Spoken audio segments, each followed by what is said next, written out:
Good evening to all of you. आज बच्चों हम लोग डिस्कस करेंगे chi square test. Chi square test तो प्रीवियस लेक्चर में हम लोग डिस्कस कर चुके हैं T test, Z test. Z में one sample test, two sample test और टी में student T test, Fisher T test और पेयर्ड टी टेस्ट। तो today I will discuss on the topic of chi square test. तो what is chi square test? Chi square test क्या है? Chi square test की definition है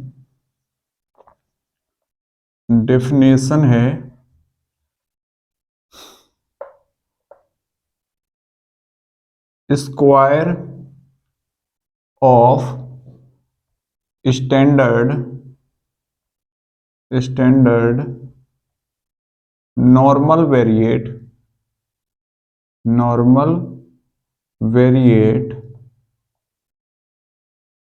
square of the standard normal variate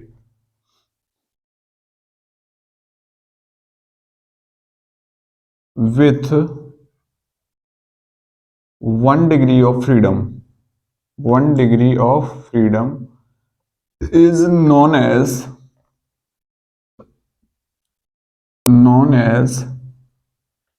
chi-square distribution। ठीक है, chi square test के लिए काई स्क्वायर डिस्ट्रीब्यूशन होता है। काई स्क्वायर डिस्ट्रीब्यूशन की डेफिनेशन क्या है? Chi square of the standard normal variate with 1 degree of freedom is known as chi square distribution. ये क्या करता है? काई स्क्वायर डिस्ट्रीब्यूशन में हम लोग क्या करते हैं, स्टैंडर्ड नॉर्मल वेरिएट क्या है? z is equal to x minus mu divided by sigma. ये होता है स्टैंडर्ड नॉर्मल वेरिएट। क्या? z is equal to x minus mu divided by sigma. ये कब होता है? यदि कोई x वेरिएबल फॉलो कर रहा है एन डिस्ट्रीब्यूशन यानी नॉर्मल डिस्ट्रीब्यूशन को with mu and sigma square, mu and sigma square को फॉलो कर रहा है, तो उसका स्टैंडर्ड नॉर्मल वेरिएट होगा z is equal to X minus mu divided by sigma. और हमारा डेफिनेशन क्या कह रही है? डेफिनेशन कह रही है कि square of the standard normal variate. ये क्या है हमारा? इतना है, ये है standard normal variate. Standard normal variate को हम z से डिनोट करते हैं और z इज इक्वल टू होता क्या है स्टैंडर्ड नॉर्मल वेरिएट में? x minus mu divided by sigma. ठीक है, और ये फॉलो किसके साथ रहेगा? With 1 degree of freedom. ठीक है, ये 1 डिग्री ऑफ फ्रीडम पे रहेगा। अब हमारा ये डेफिनेशन कह रही है कि square of the standard normal variate. तो स्टैंडर्ड नॉर्मल वेरिएट क्या है? z। तो z का स्क्वायर जो होगा, तो ये z का स्क्वायर करेंगे हम लोग। z square is equal to क्या हो जाएगा? जो हमारा z की वैल्यू थी उसका स्क्वायर हो जाएगा, तो x minus mu divided by sigma. इस पूरे का स्क्वायर होगा, वो हमारा z स्क्वायर हुआ। और z स्क्वायर क्या करेगा, किसके साथ रहेगा? With 1 degree of freedom. ठीक है, तो ये हो गया हमारा काई स्क्वायर डिस्ट्रीब्यूशन। अब इसी काई स्क्वायर डिस्ट्रीब्यूशन का यदि इफ xi एक वेरिएबल है xi जो म्यू आई एंड अगर ये इसके साथ में सिग्मा आई है, यानी कि ये अगर इस तरीके से आपको दिया जाए कि जो आपको स्टैंडर्ड नॉर्मल वेरिएट में एक्स आई म्यू आई ये क्या है? आईयत हैं, कई सारे हों, तो जो आई है वो क्या करेगा? 1,2 डॉट डॉट डॉट एन, ये यहां तक हो, तो इस सिचुएशन में काई स्क्वायर जो है, देन काई स्क्वायर जो आपका फॉर्मूला होगा वो होगा X I minus mu I divided by sigma I, इस सब का square. With n degree of freedom. ठीक है, with n degree of freedom, ये आपका काई स्क्वायर डिस्ट्रीब्यूशन बन जाएगा। ठीक है, तो समझ में आ गया बेटा सबको कि ये हमारा डेफिनेशन जो है क्या है काई स्क्वायर की, square of the standard normal variate with 1 degree of freedom is known as chi square distribution. 1 degree of freedom के साथ ये चलेगा। तो स्टैंडर्ड नॉर्मल वेरिएट क्या है, Z, Z is equal to X I minus mu, mu divided by sigma, ये किसके साथ, विथ 1 डिग्री ऑफ फ्रीडम। तो ये हमारा कहलाएगा स्टैंडर्ड नॉर्मल वेरिएट। और जब इस पे स्क्वायर लगा देंगे तो ये काई स्क्वायर डिस्ट्रीब्यूशन को 1 डिग्री ऑफ फ्रीडम के साथ फॉलो करेगा। और अगर ये हमारा एक्स आई म्यू आई और सिग्मा आई होगा, यानी कि आई गोज टू 1 to n होगा, तो इस सिचुएशन में हमारा chi square is equal to X I minus mu I divided by sigma I with n degree of freedom. ठीक है, तो ये हमारा काई स्क्वायर का फॉर्मूला हो गया, डेफिनेशन हो गई।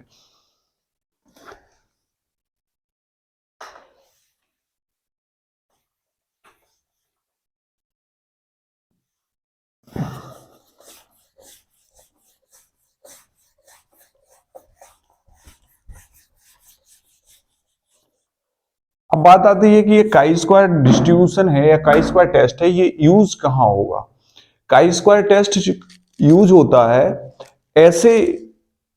ऐसा आपको सिचुएशन दी गई हो जहां पर आपने सैंपल जो है ड्रॉ किया हो, या हम कह सकते हैं कि जहां पर हमारा सैंपल हो वो ऑब्जर्व हो, जिसको हम कैसे लिखें, उसको बोलें कि ये ऑब्जर्व है, ऑब्जर्व्ड, यानी कि आपने इसको ऑब्जर्व किया है। और ऑब्जर्व्ड एंड एक्सपेक्टेड, इस सब के बीच में जो डिफरेंस होता है, इस अगर आपसे कहा जाए कि आप कोई रियल घटना है और उसका जो रियल घटना मतलब आपने ऑब्जर्व करेंगे, अगर आपसे कहा जाए कि ऑब्जर्व कर, ये देखिए, हम टेस्ट ऑफ सिग्निफिकेंस करिए, आप सार्थकता की जांच कीजिए कि जो घटना हो रही है वो घटना क्या सत्य है जो आप एक्सपेक्ट कर रहे थे। यानी एक्सपेक्टेशन और रियल आपने जो ऑब्जर्व किया है, इसके बीच में जो डिफरेंस है उसकी सत्यता की जांच करने के लिए हमें काई स्क्वायर टेस्ट को यूज करना होता है। मेन कॉन्सेप्ट इसका ये है। जैसे कल भी मैंने आप लोगों को डिस्कस किया था कि अगर मेंडल का लॉ है, मेंडल का लॉ कहता है कि 3:1 आएगा लॉ ऑफ डोमिनेंस में, F1 पीढ़ी में जो पौधे होंगे या कोई भी जनरेशन होगी F1 की, उस हर एक 4 पौधों में से 3 पौधे आपके डोमिनेंट होंगे और एक पौधा जो होगा वो रिसेसिव टाइप का होगा। ये क्या है आपका, ये यूनिवर्सल लॉ है। तो आप क्या ये क्या एक्सपेक्टेड हो जाएगा। और इस एक्सपेक्टेशन के साथ अगर मान लीजिए आपने 400 पौधे लगाए और 400 पौधों में से आपका एक्सपेक्टेशन क्या है कि इस नियम के आधार पे ये 400 में से 300 ऐसे होने चाहिए और 100 ऐसे हो, तो आपका ये नियम ये कहता है, तो आपका एक्सपेक्टेशन है ऐसी, तो ये कहलाएगा आपका एक्सपेक्टेड डाटा। और आपने फील्ड ट्रायल पे देखा तो ये 295 आपके पौधे हुए इस टाइप के डोमिनेंट, और मान लिया 105, 400 में से 105 पौधे हो गए हैं रिसेसिव टाइप के। तो ये क्या है, आपने एक्चुअल में ऑब्जर्व किया और आपका डाटा क्या कह रहा है, एक्सपेक्टेशन आपकी क्या है कि ऐसा होना चाहिए था। तो इन दोनों के बीच में जो ऑब्जर्व और एक्सपेक्टेड के बीच में जो डिफरेंस है उसकी सत्यता की जांच करनी होती है, तब हमारा यूज होता है काई स्क्वायर टेस्ट। ठीक है, समझ में आ गया बेटा कि हम जब भी ऑब्जर्व, जैसे दूसरा एक एग्जांपल आपको बताएं, अगर कहा जाए कि किसी एक पर्टिकुलर शहर में या किसी पर्टिकुलर चौराहे पर या किसी भी पर्टिकुलर स्थान पर होने वाले एक्सीडेंट्स, ठीक है, सप्ताह के 7 दिन हैं, सप्ताह के 7 दिनों में आपसे कहा जा रहा है कि सप्ताह के 7 दिनों में कुछ अलग अलग प्रकार के हर रोज कुछ एक्सीडेंट होते हैं। मान लिया मंडे को, Tuesday, Wednesday, Thursday, Friday, Saturday और संडे। ठीक है, 1 2 3 4 5 6 7 सप्ताह के 7 दिन हैं, और किसी पर्टिकुलर चौराहे पर या किसी पर्टिकुलर स्थान, किसी पर्टिकुलर शहर में जो एक्सीडेंट की संख्या है वो कुछ इस प्रकार से डाटा है, 10, 12, 15, 13, 14, 13, 12, ये आपको कहा जा रहा है कि ये डाटा है हर रोज का। इस तरीके से एक्सीडेंट होते हैं हर रोज। मंडे को 10 हुए, ट्यूसडे को 12 हुए, तो ये क्या है, एक आपने सैंपल लेकर के आपने उसको ऑब्जर्व किया, ये आपने रियल डाटा लिया और आपसे कहा जाए कि आप चेक कीजिए क्या सप्ताह के किसी दिन का विशेष प्रभाव नहीं है, यानी कि लगभग सभी दिन समान रूप से, तो आप एक्सपेक्टेशन क्या कर रहे हैं कि ये जो डाटा है ये सभी लोग, कोई दिन का विशेष प्रभाव नहीं है, सभी हर दिन लगभग सेम तरीके से एक्सीडेंट हो रहे हैं। ऐसा नहीं है कि आप लोग देखते होंगे इस तरीके का डाटा कहां यूज होता है। जैसे मान लिया कोई दुकानदार है, दुकानदार क्या है, वो देखना चाहता है कि हमारी, देखो दुकानों पे होता क्या है, किसी हर एक मार्केट में एक सिचुएशन होती है कि सोमवार से लेकर के जो रविवार तक का सप्ताह है उसमें से कोई एक ऐसा दिन होता है जिसमें एक कोई दिन जहां पे सबसे ज्यादा उसकी सेलिंग होती है, बिक्री होती है, दुकान अच्छी उसकी चलती है।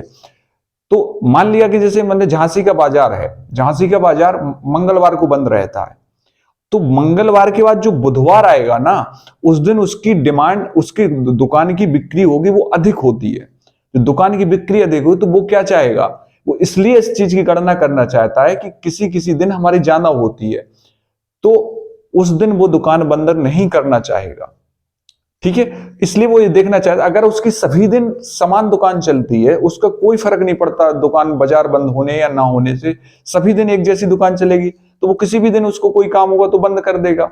लेकिन किसी दिन उसकी बिक्री दुगनी होती है, सभी दिन समान नहीं चलती है दुकान, तो वो क्या सोचेगा कि उस दिन तो मेरी दुकान बंद नहीं होनी चाहिए, उस दिन वो कोशिश करेगा कि आज नहीं, आज तो हम खोल लेते हैं क्योंकि आज मेरी दुकान ज्यादा चलेगी। तो उस सिचुएशन में वो क्या करेगा कि वो तो उसकी क्या बनेगी हाइपोथेसिस, वो ये सोचेगा कि मेरी, ये चेक करना चाहेगा कि सप्ताह में सभी दिन मेरी समान रूप से दुकानदारी होती है या नहीं होती है। ठीक है, तो हाइपोथेसिस वो इस मान करके चलेगा कि हमारी सभी दिन सप्ताह में दुकान ठीक बराबर चलती है, किसी भी दिन का कोई प्रभाव नहीं है। दुकानदारों की सिचुएशन में किसी ना किसी दिन का प्रभाव होता है।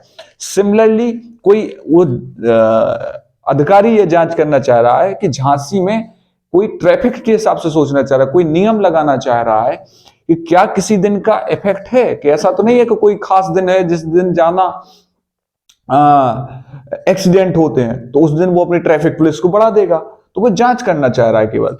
तो वो ये उसने ऑब्जर्व किया और एक्सपेक्ट ये कर रहा है कि सप्ताह के सभी दिन बराबर एक्सीडेंट होते हैं, कोई ऐसा नहीं है कि नहीं संडे को ज्यादा एक्सीडेंट होते हैं या मंडे को ज्यादा एक्सीडेंट होते हैं। ठीक है, तो इसी बात की जब सत्यता की उसे जांच करनी होती है तो वो काई स्क्वायर टेस्ट लगाएगा। ठीक है बेटा, ये इसका कॉन्सेप्ट था। अब इसकी बात आती है कि इसके एप्लीकेशन क्या क्या हैं।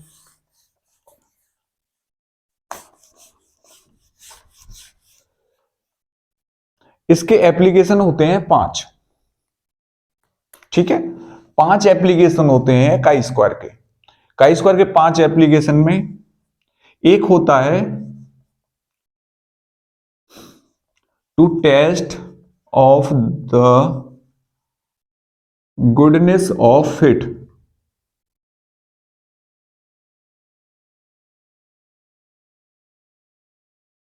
गुडनेस ऑफ फिट, ये बहुत ही पॉपुलर काई स्क्वायर का एक एप्लीकेशन है, एक तरीके का टेस्ट होता है काई स्क्वायर के थ्रू, जिसे गुडनेस ऑफ फिट कहा जाता है। इसको दिया था प्रोफेसर कार्ल पियर्सन ने।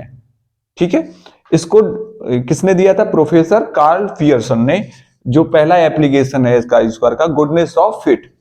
दूसरा होता है टू टेस्ट द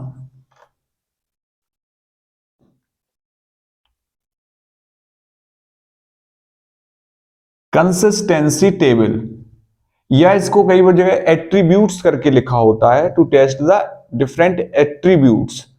ठीक है, और ब्रैकेट में लिख देंगे कंसिस्टेंसी टेबल। ठीक है, कंसिस्टेंसी टेबल। ठीक है, अब आपके सिलेबस में जो है वो 2 × 2 की है, और यही 2 एप्लीकेशन है। तीसरा और भी होता है जहां पे आपको एस्टिमेटेड वेरिएंस के बीच में टेस्ट करना होता है, एक होता है जहां पर आपको पॉपुलेशन वेरिएंस के बीच में टेस्ट करना होता है, एक होता है जहां पे डिटेक्शन ऑफ लिंकेज करना होता है जेनेटिक्स एंड प्लांट ब्रीडिंग वालों में, ठीक है। लेकिन आपके सिलेबस में ओनली ये 2 एप्लीकेशन है, तो हम केवल इन 2 के बारे में बात करेंगे, ठीक है। आपके सिलेबस में कितने हैं? केवल 2 यह एप्लीकेशन है, एक है गुडनेस ऑफ फिट और दूसरा है कंसिस्टेंसी टेबल वाला, ठीक है, 2 × 2 की। तो अब हम केवल इन 2 पे डिस्कस करेंगे जो हमारे सिलेबस में है। तो अब हम पहले पे बात करते हैं goodness of fit. Goodness of fit क्या है? इसको दिया था प्रोफेसर कार्ल पियर्सन ने, ठीक है। इस गुडनेस ऑफ फिट को किसने दिया था? प्रोफेसर कार्ल पियर्सन ने। फॉर्मूला क्या है इसका? फॉर्मूला है chi² is equal to summation, और यहां पे लगा रहेगा ब्रैकेट। ध्यान से समझना बेटा, समेशन जो है वो बाहर है किसके? इस ब्रैकेट के। और ब्रैकेट यहां पे समेशन में क्या लगा? I goes to 1 to n, और यहां होगा ब्रैकेट के अंदर छोटा ब्रैकेट, इसमें होगा ऑब्जर्व्ड यानी OI माइनस एक्सपेक्टेड यानी EI, इसका स्क्वायर, फिर यहां बंद रहेगा और इसके डिवाइडेड में EI, ठीक है। ये होगा हमारा, इस टेस्ट को कहते हैं गुडनेस ऑफ फिट। एक chi² का फॉर्मूला है with n-1 degree of freedom, ठीक है। ये गुडनेस ऑफ फिट का फॉर्मूला है, नोट कर लीजिए आप लोग इसको। समेशन बड़ा ब्रैकेट, ब्रैकेट के अंदर क्या रहेगा? OI माइनस EI का whole square divided by EI, where is, जहां पर क्या होगा? O होगा, वो होगा ऑब्जर्व्ड फ्रीक्वेंसी, ऑब्जर्व्ड फ्रीक्वेंसी यानी ऑब्जर्व्ड क्या है? डाटा, और EI क्या होगा? एक्सपेक्टेड फ्रीक्वेंसी, एक्सपेक्टेड फ्रीक्वेंसी, ठीक है। O और E, बस इसमें 2 ही चीजें दी गई हैं, एक ऑब्जर्व्ड और एक एक्सपेक्टेड। फॉर्मूला आपको याद हो गया होगा, OI माइनस EI का होल स्क्वायर और उसके डिवाइडेड बाई EI। इस सब को हम जब जोड़ देंगे, यानी बाहर समेशन लगाए, तो इस सारी प्रोसेस को हम जब जोड़ देंगे तो वो बन जाएगा chi²।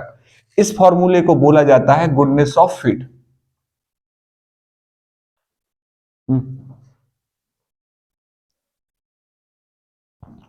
ठीक है, चलो। तो इसके लिए हम एक एग्जाम्पल लेते हैं, यही एग्जाम्पल ले रहे हैं।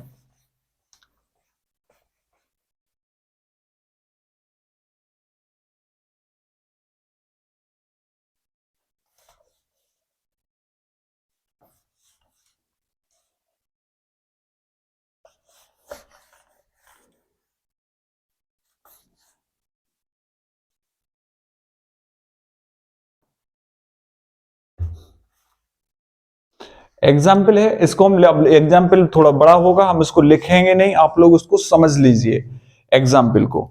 एग्जाम्पल में कहा जा रहा है कोई एक फैक्ट्री है, ठीक है, और वो फैक्ट्री ये जानना चाह रही है कि हमारे यहाँ वो कोई पार्ट्स बनाती है मान लीजिए, ठीक है। तो वो किसी का स्पेयर पार्ट बनाती है किसी कंपनी का, तो वो कंपनी अपनी कह रही कि मेरे यहाँ जो डिमांड है स्पेयर पार्ट बनाने की, जो खरीदने वाले हैं, तो वो उस डिमांड यानी उसकी जो डिमांड है वो सप्ताह के वो 6 दिन चलाती है या 7 दिन, समझ लीजिए मैं 7 दिन का बना लूंगा डाटा। सप्ताह के 7 दिन वो काम करती है इस पे, ठीक है। और सप्ताह के 7 दिन में उसका जो डाटा है वो कह, सप्ताह के 7 दिन वो मेरी कुछ डिमांड है और उसका डाटा आपको नीचे दिया जा रहा है। ज्ञात कीजिए या टेस्ट कीजिए कि उसकी डिमांड सप्ताह के किसी दिन पर निर्भर नहीं है। जो डिमांड है, demand does not depend on the day of the week, यानी सप्ताह के किसी भी दिन पर उसकी जो डिमांड है वो डिपेंड नहीं करती है, ठीक है। बात समझ में आई? क्वेश्चन मैं दोबारा से रिपीट कर रहा हूं। किसी कंपनी में कोई फैक्ट्री है जो स्पेयर पार्ट बनाती है, वो स्पेयर पार्ट बनाने वाली कंपनी कह रही है कि मेरे यहां सप्ताह के 7 दिन में ये अलग अलग तरीके की डिमांड है।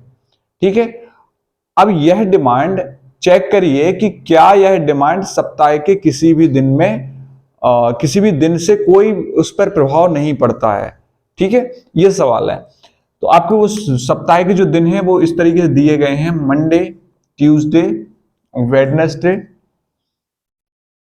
थर्सडे, फ्राइडे, सैटरडे और संडे। ठीक है, सप्ताह के 7 दिन हो गए। अब इस सप्ताह के 7 दिनों में वो कह रहे हैं कि हमारे यहां कोई फर्क नहीं पड़ता है कि उसकी जो डिमांड है वो कोई फर्क नहीं पड़ता किसी भी दिन का। तो वो डाटा उसने ये दे रखा है।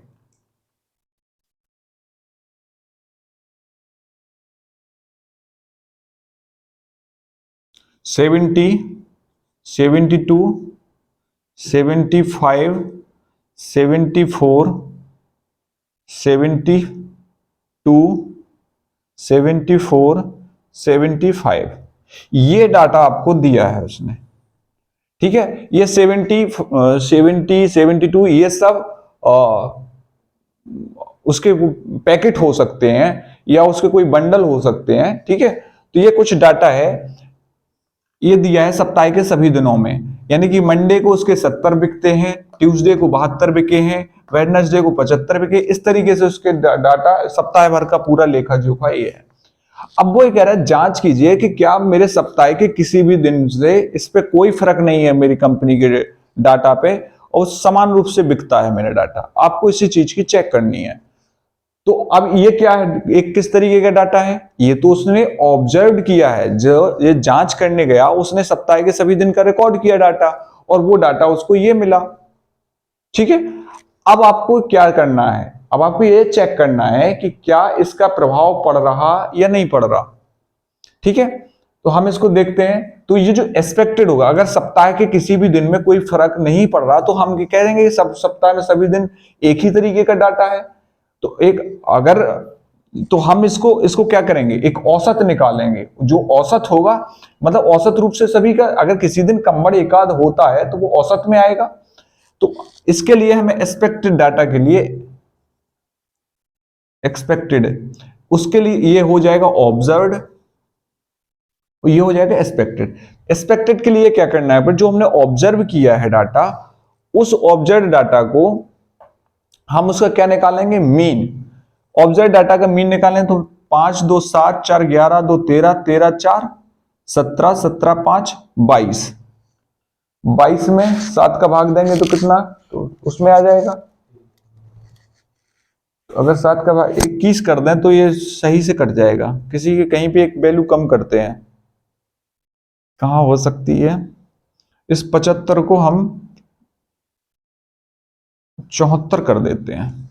ठीक है, अब ये हमारा डाटा है 5 2 7 4 11 2 13 13 4 17 17 4 21 1, हाथ से लगाई 2 7 दूनी 14 21 28 57 35 7 6 77 49 2 51 521। अब हम इसको जब एवरेज निकालेंगे तो 521 डिवाइडेड बाई 7, 49, और ये 21 7 21 यानी 73 निकला। औसत क्या है, 73। तो हम एक्सपेक्ट ये कर रहे हैं कि सभी दिन लगभग 73 पेटी बिक रही हैं उसकी। ठीक है,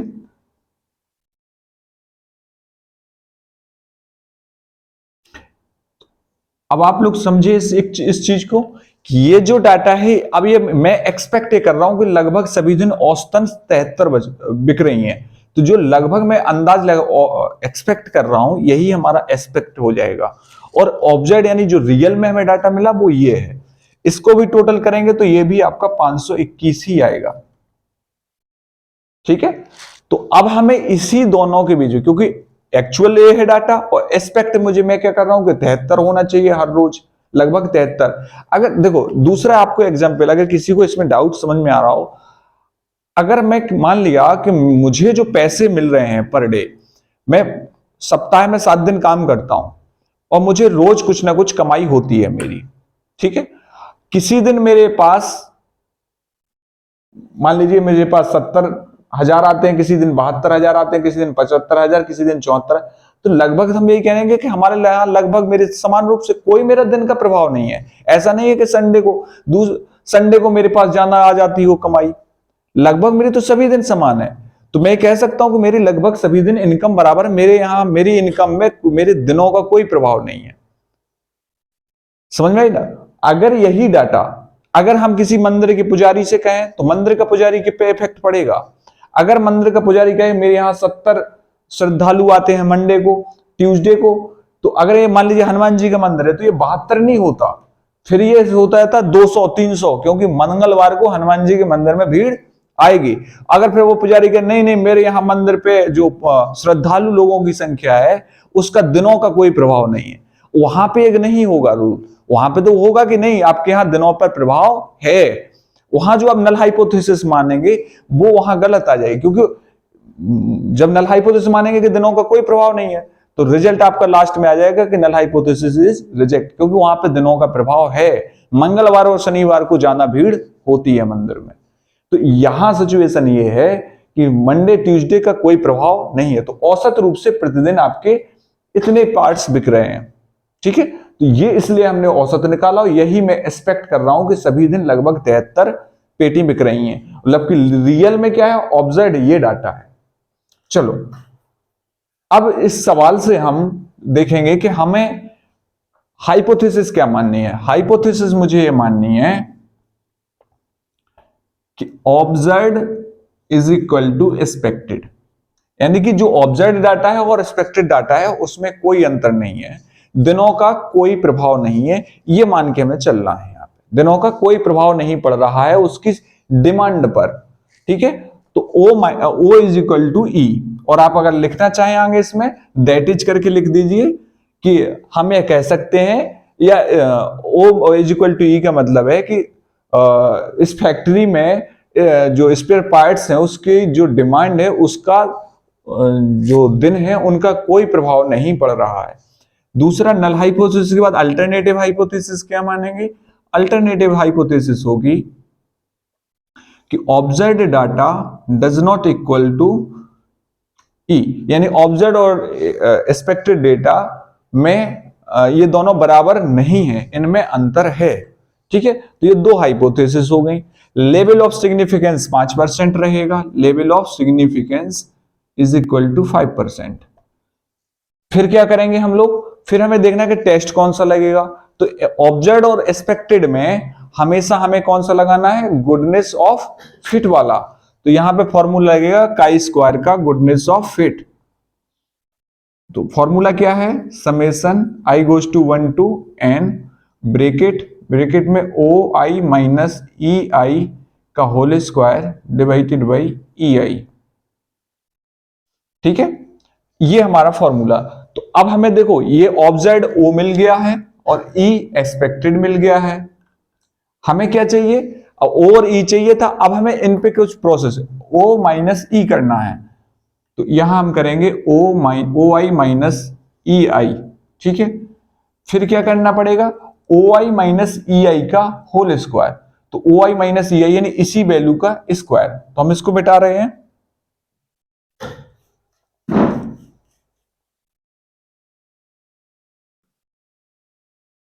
ओ आई माइनस ई आई का होल स्क्वायर।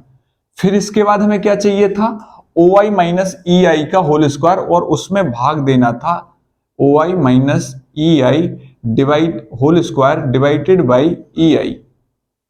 ठीक है,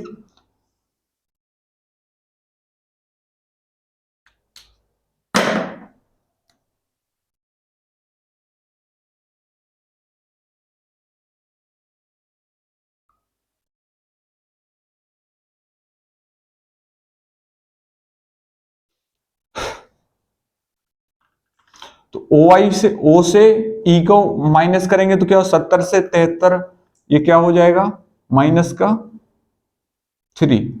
72 से 73 ये माइनस का 1। 75 से 73 प्लस का 2 प्लस 1 माइनस 1 प्लस 1 और ये भी प्लस 1। ठीक है, O माइनस ई हो गया, O माइनस ई, तो आपका O माइनस ई इधर आ गया। अब हमें क्या चाहिए, O माइनस ई का होल स्क्वायर, यानी जो यहां आया है इसी का स्क्वायर। तो इसका कितना हो जाएगा, 9, एक का 1, 2 का 4, 1 1 1 और 1, ठीक है, ये हो गया O माइनस ई का स्क्वायर। अब हमें क्या करना है, इसमें O माइनस ई का जो स्क्वायर आया है उस स्क्वायर में, यानी इसमें ई का भाग दे, तो ये हमारा O माइनस ई का होल स्क्वायर है और इसमें ई का भाग देंगे। O माइनस ई का होल स्क्वायर ये आ गया है, ये हमें चाहिए था, और उसमें अब किसका देना है, ई का भाग। तो प्रत्येक O माइनस ई के होल स्क्वायर में प्रत्येक ई का भाग देंगे, तो 9/73, यानी 9 डिवाइडेड बाई 73, यानी इसका इसमें इसका भाग देंगे, फिर इसमें इसका भाग, फिर इसमें इसका भाग, ऐसे सबका देंगे। तो 9/73 करेंगे कितना आएगा, 9 divided by 73 is equal to 0.123, is equal to 0.123। ठीक है, दूसरे में 1 डिवाइडेड बाई 73, 0.013, 0.013। फिर क्या करना है, 4 डिवाइडेड बाई 73, 0.054, 0.054।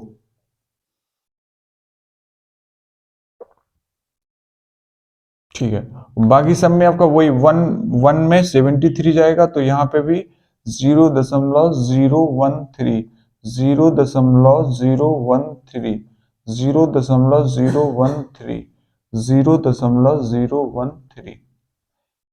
ठीक है, 1 2 3 4 5 6 7, ये हमारा सारा डाटा आ गया है। इस डाटा को अब हमें क्या करना है, अगर इसको हम यहां जोड़ देंगे तो ये, इसको जोड़िए यहां पे, तो 0.013 मल्टीप्लाई बाई 1 2 3 4 5 5 प्लस 0.054 प्लस 0.123, 0.242, ये आया है आपका क्या, समेशन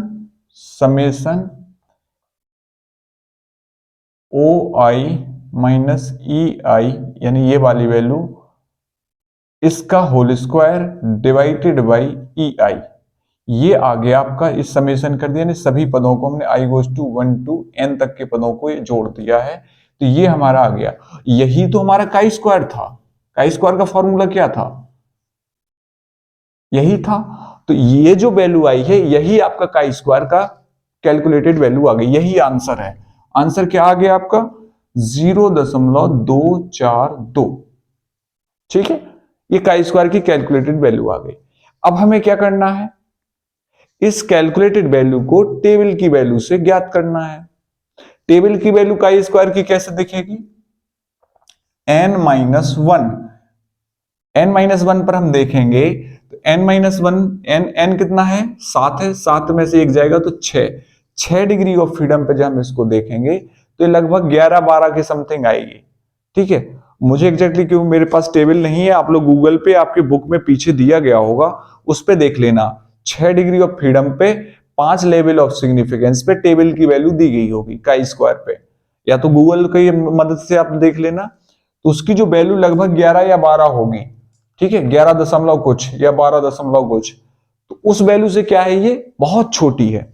तो हम कह सकते हैं कि chi square calculated value is less than chi square tabulated value, जो भी आएगी। मान लिया मैं मान रहा हूं, सपोज कर रहा हूं 11.25 कुछ इस तरीके से है, तो इससे क्या होगी, 0.242 बहुत छोटी है, तो मेरी जो नल हाइपोथेसिस है वो क्या होगी, एक्सेप्ट होगी। तो we can say that null hypothesis is accepted and we can say observe, यानी कि जो आप ऑब्जर्व कर रहे हैं, देखिए सप्ताह के किसी भी दिन में कोई फर्क नहीं है उसकी डिमांड पे, तो हमें भी दिख रहा है ना कोई क्या फर्क है, एक आध पैकेट कंबल रोज होगा, कोई बड़ी बात नहीं, लगभग सभी दिन औसत रूप से उसके बिक रहे हैं। कोई ऐसा नहीं कि संडे को ज्यादा बिक रहे या मंडे को बिक ही नहीं रहे, तो उसके डिमांड पर कोई फर्क नहीं है। उस कंपनी के प्रोडक्ट पर डे बिक रहे हैं और कोई उसका फर्क नहीं पड़ रहा किस दिन कम हो रहा, कोई कम बढ़ नहीं हो रहा, सभी दिन समान रूप से उसके प्रोडक्ट बिक रहे हैं, उसकी डिमांड ठीक है। ये इसका इस तरीके से आपका सवाल लगेगा। इस फॉर्मूले को बोलते हैं काई स्क्वायर का गुडनेस ऑफ फिट। ठीक है, तो बच्चों आप लोगों को आज हमने जो समझाया काई स्क्वायर का गुडनेस ऑफ फिट, काई स्क्वायर का कॉन्सेप्ट बताया, काई स्क्वायर की डेफिनेशन बताई, काई स्क्वायर का फॉर्मूला बताया, और काई स्क्वायर का हमने आपको एक न्यूमेरिकल लगा के, इस तरीके के जो भी आपको सवाल मिलते हैं आप लोग उसको लगाइए, अभ्यास कीजिए। ठीक है ना।